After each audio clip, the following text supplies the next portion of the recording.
मान्यवर, जो दूसरा सुधार लेकर आए किरण जी, वो ही है कि धारा 36 में वक्फ संपत्तियों को बिना किसी स्पष्ट प्रक्रिया से, मालिकी की प्रक्रिया से पंजीकृत नहीं किया जा सकता।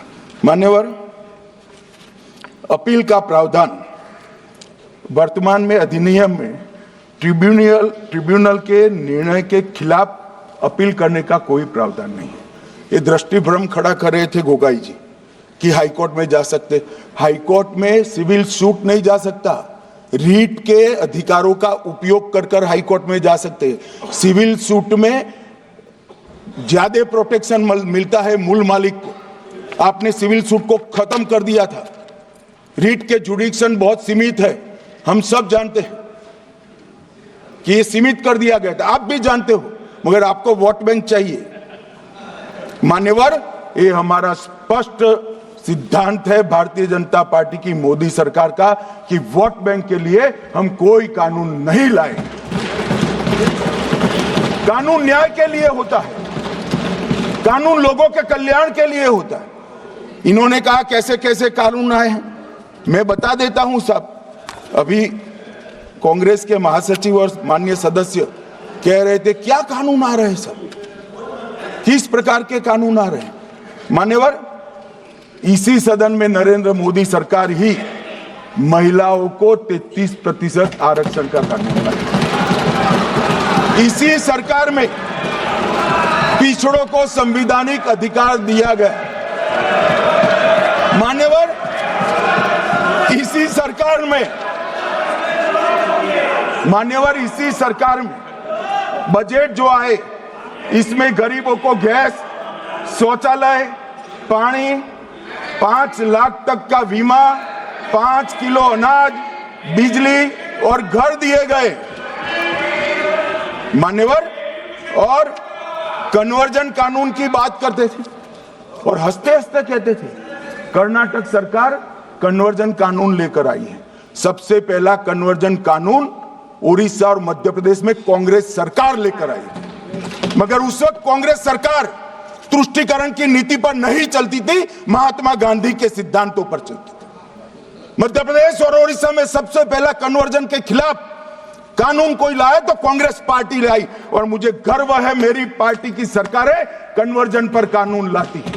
मान्यवर, सबको अपना धर्म का अनुसरण करने का अधिकार है, कोई शौक से करे, मगर लोभ, लालच, भय, इससे धर्म परिवर्तन नहीं कराया जा सकता। किसी गरीब के पास खाना नहीं है, खाना देकर उसका धर्म बदला दोगे? कोई थोड़ा कम पढ़ा लिखा व्यक्ति है, उसका धर्म बदला दोगे? ऐसे नहीं होगा मान्यवर। और आपने भी किए हैं कानून, आप नए नए आए हो, आपको मालूम नहीं है मान्यवर, इनको मालूम नहीं, अभी अभी आए हैं 5 साल से। ये कांग्रेस पार्टी ने कानून किए थे। मान्यवर, अपील का प्रावधान भी हमने आगे बढ़ाया और गैर मुसलमानों के द्वारा दान की गई संपत्तियों पर, गैर मुसलमानों की दान की संपत्तियों पर वक्फ अधिनियम को हमने लगने से मना कर दिया। मान्यवर, उनके लिए चैरिटी कमिश्नर का कायदा है। ये प्रैक्टिसिंग इस्लाम, जो इस्लाम की प्रैक्टिस करते हैं, इसीलिए मान्यवर हमने ओवरराइडिंग इफेक्ट को भी समाप्त कर दिया। मान्यवर, ट्रस्ट का नियमन करने का जो कानून होता है, जैसे चैरिटी कमिश्नर के कानून में कोई ओवरराइडिंग इफेक्ट नहीं है। जहां क्लासेस आते हैं वहां ओवरराइडिंग इफेक्ट होती है। यहां ओवरराइडिंग इफेक्ट इसलिए दिएगी कि आप जिसकी संपत्ति हड़पी जाएगी उसको कोर्ट से जाने से रोकना चाहते थे, इसलिए ओवरराइडिंग इफेक्ट जो हमने मान्यवर निकाल दिया है। मान्यवर, एक ऐसी चर्चा लेकर आए कि चर्चा नहीं हुई। मैं आपको बताना चाहता हूं 2013 में जो अमेंडमेंट बिल आया, जिसके कारण ये बिल लाना पड़ा, वो बिल में कुल मिलाकर 5.4 घंटे चर्चा हुई थी, 5.5 घंटे दोनों सदन मिलाकर, और इस बिल में दोनों सदन मिलाकर 16 घंटे चर्चा हो रही है मान्यवर, 16 घंटे। इसके अलावे हमने डिमांड किया समिति बनाओ, समिति भी बनाई, 38 मीटिंगें हुई, 113 घंटे चर्चा हुई, 284 हितधारक बनाए गए। वक्फ बोर्डों की संख्या जो उपस्थित वक्फ बोर्ड भी हुए राज्यों के 25 हुए, राज्य सरकार के प्रतिनिधि 15 राज्य सरकारों के आए, सांसद 8 हुए, विधायक विधान परिषद 7 हुए और अध्ययन दौरे 3 किए गए और अल्पसंख्यक आयोगों को भी 5 बुलाया गया। ये सबसे 92.68 लाख करीब 1 करोड़ सुझाव देश भर से ऑनलाइन आए। इसकी मीमांसा कर ये कानून बना है। आप ऐसे इसको खारिज नहीं कर सकते हो भाई, पूरी प्रक्रिया को। आप जो कर रहे हैं 5.5 घंटे की प्रक्रिया, ये बहुत लोकतांत्रिक प्रक्रिया है और हम 16 घंटे चर्चा करते हैं कि चर्चा आपके अनुरूप चर्चा नहीं हो सकती। ये सदन में हर सदस्य बोलने के लिए स्वतंत्र है, कोई परिवार की यहां चलती नहीं है। ये तो जनता के नुमाइंदे हैं, किसी की कृपा से नहीं आए हैं। मान्यवर, वो जो दिल में है, जो जनता की आवाज है, वो रखेंगे। मान्यवर, एक सदस्य द्वारा कहा गया कि ये मिसलीडिंग है कि पुराने कानून में 2013 के जो अमेंडमेंट्स थे उसमें अपील का प्रोविजन था। अब मैं कहना चाहता हूं 83(9) उसमें अधिकरण द्वारा किए गए किसी भी विनिश्चय का आदेश विरुद्ध, चाहे वो अंतरिम हो या फाइनल, इस पर अपील नहीं हो सकती। इसका मतलब अपील का प्रोविजन आपने रखा ही नहीं था।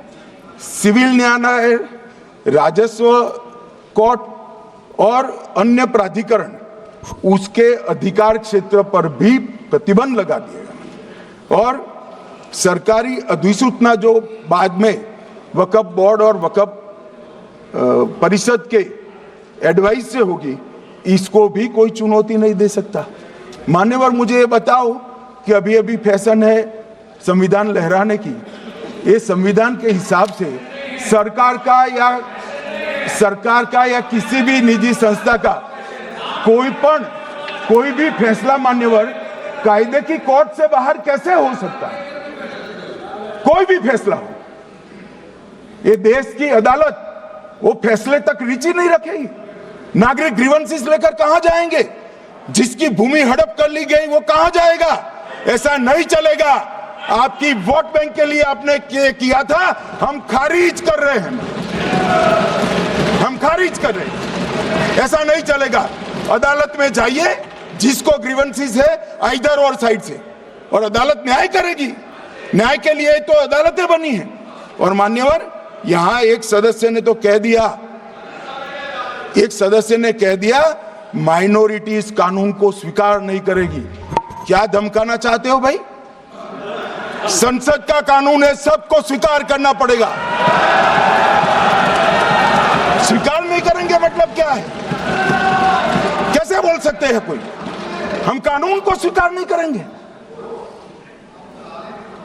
एक कानून भारत सरकार का है, हर एक पर बंधन करता होगा और इसको स्वीकार करना पड़ेगा। मान्यवर, ये हमने तो खैर वक्फ को छेड़खानी नहीं की। वक्फ बोर्ड और वक्फ परिषद के अंदर बदलाव किया है, मगर वक्फ के लिए भी क्या क्या जजमेंट आए। सैयद फजल पुकोया थंगल बनाम भारत संघ 10/11/28 को केरल उच्च न्यायालय ने उन्होंने कहा वक्फ बोर्ड एक स्टैट्यूटरी बॉडी है, यह मुस्लिम समुदाय का प्रतिनिधि निकाय नहीं है। इसका फंक्शनिंग मान्यवर एडमिनिस्ट्रेटिव है। धार्मिक क्रियाकलापों को तो वक्फ ने करना है, चाहे कब्रिस्तान हो, चाहे दरगाह हो, चाहे मस्जिद हो, चाहे चैरिटी का काम, वो वक्फ बोर्ड को नहीं करना है भाई। ये केरल हाईकोर्ट ने किया, इलाहाबाद हाईकोर्ट ने भी, उसने तो मुतवल्ली तक भी कहा है। अगर हम मुतवल्ली तो जो धर्म का है वही रखेंगे।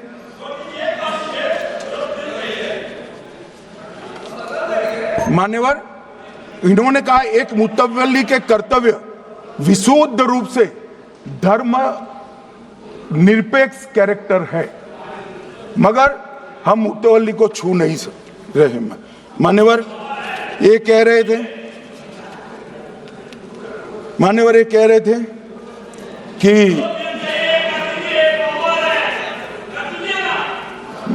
मान्यवर ये कह रहे थे कि कोई गड़बड़ियां नहीं हुई।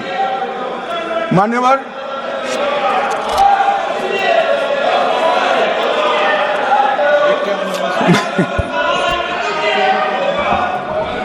मान्यवर 2013 में अन्यायी कानून आया। भाई करने थोड़ा शांत हो जाइए। ये 26 के कारण डरे हुए हैं और कुछ कारण नहीं। चुनाव जो है ना अक्टूबर में, 25 में जो चुनाव है इसके कारण डरे। मान्यवर भाई बैठ जाओ।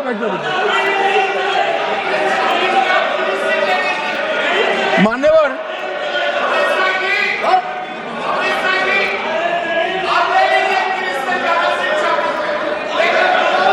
बैठ जाओ। बंगाल में आकर कहूंगा ये राजनीतिक हिसाब किताब का अखाड़ा नहीं है, छाती पर ठोक कर कहूंगा ज्यादा सिखाएंगे।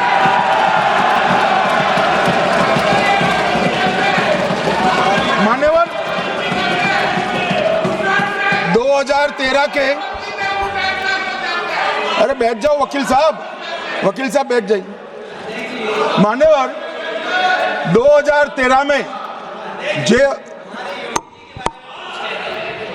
वो भी रिपीट होने वाले हैं।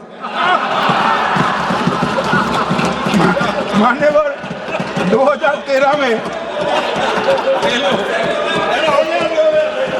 बैठ जाओ। मान्यवर 1913 से लेकर 2013 तक 1913 से 2013 तक वक्फ बोर्ड का कुल एकड़ में भूमि सब वक्फ का मिलाकर 18 लाख एकड़ था। मेरी विनंती है सभी सदस्य इसको ध्यान से सुनिए। 1913 से 2013 तक 18 लाख एकड़ और 13 से 25 तक एक कानून बनने का परिणाम क्या आया और नई 21 लाख एकड़ भूमि बढ़ गई। अब मान्यवर 39 लाख एकड़ जो भूमि है उसमें 21 लाख एकड़ 13 के बाद है। अब ये कह रहे हैं कि इसका दुरुपयोग नहीं हो रहा है। मान्यवर और लीज पर दी गई संपत्तियां 20,000 थी और 25 में रिकॉर्ड के हिसाब से, हो सकता है गलत भी हो सकता है, रिकॉर्ड्स के हिसाब से शून्य हो गई। तो मान्यवर संपत्तियां कहां गई? मान्यवर बेच दी गई। किसकी संपत्ति से, किसकी परमिशन से बेचा? मान्यवर मैंने पहले ही कह दिया कि केरल और देश भर के Catholic bishop council, Catholic bishop conference of India, Catholic Congress Kerala, भारतीय कैथोलिक धर्मगुरुओं की महासभा, केरल चर्चों की संयुक्त परिषद, कैथोलिक कांग्रेस केरला, ये सब ने इस बिल का समर्थन करा है और कहा है अन्यायी 2013 का सुधार। हम अकेले नहीं कह रहे मान्यवर। और मान्यवर